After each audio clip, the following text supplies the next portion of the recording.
Okay, so this is my introductory video about myself, and today I'm going to be talking about something that I was very blessed with growing up, and that was the ability to travel and to see the world and to really just experience a bunch of new things.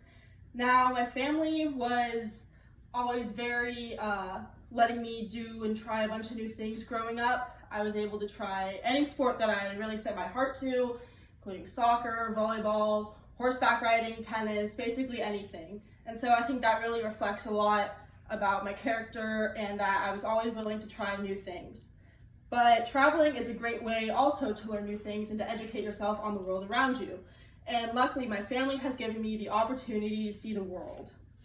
So growing up, we saw a lot of the country, and we even went outside of the country, including going to places such as London and Spain and Mexico and the Grand Canyon and Washington, D.C. I've seen a lot of the country, and I'm really blessed to have been able to do so. And I remember going on the Grand Canyon road trip.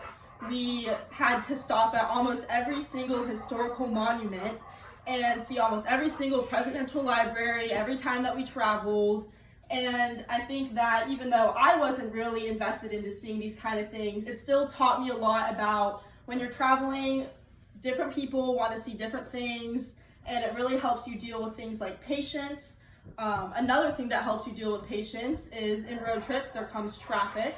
So when you're sitting there for a long time in the car waiting, you have to be able to just relax and know that you're going to get there and everything's going to be okay, even if your flight's delayed. No matter what complications may arise when traveling, you still have to relax and know that at the end of the day, it's a vacation and you should enjoy yourself and be having fun with those around you. Another thing that I learned when traveling is that the food and the culture are very different depending on where you go. We've had instances where food takes up to an hour to be served to us, such as when we were overseas, and the portions that we got weren't quite the portions that we were expecting to get, which just helps you realize that, America and other countries are vastly different.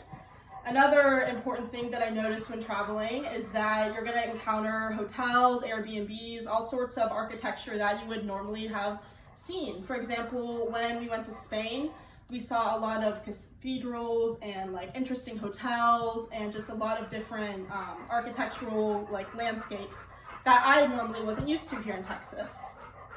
So growing up, overall, road trips have just really inspired me to want to travel more.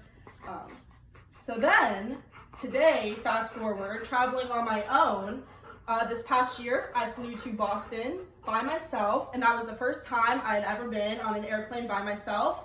At first, I was a little nervous. I wasn't sure if I was going to get to the gate on time or if make sure I had my passport with me and everything. But it's interesting because over the years, as I keep traveling with my parents and my family, I realize how prepared you have to be to go somewhere.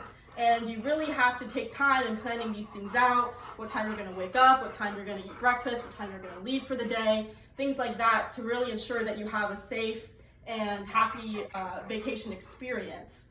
But I am currently a college student at the University of Texas at San Antonio, as you know. And living in San Antonio, I've also been able to travel around the city there and see things by myself. And I think it's really valuable to travel by yourself, along with others, but it's also important to travel by yourself because it gives you a sense of just relaxation, and you're on no one else's time but yourself. And I think that's very valuable when you want to look at something and you're not being rushed around or anything like that. And I want to, in the future, be able to travel abroad, perhaps my junior or senior year, because I feel like I could gain a lot of insight into what other cultures have to offer to me, and I would also be able to just enjoy beautiful views. Don't get me wrong, Texas has beautiful views, but other countries have great views too. So in the future, I also hope to have my own family and go on road trips with my own family, possibly travel for a job and see things like Yellowstone, the Northern Lights, and go to New York at Christmas time. There's so much to see. So in conclusion, I wanted to thank my family for giving me the opportunity to go outside and get out of my bubble. And we should be encouraging traveling, especially at young ages like mine, because it's so impactful. Thank you.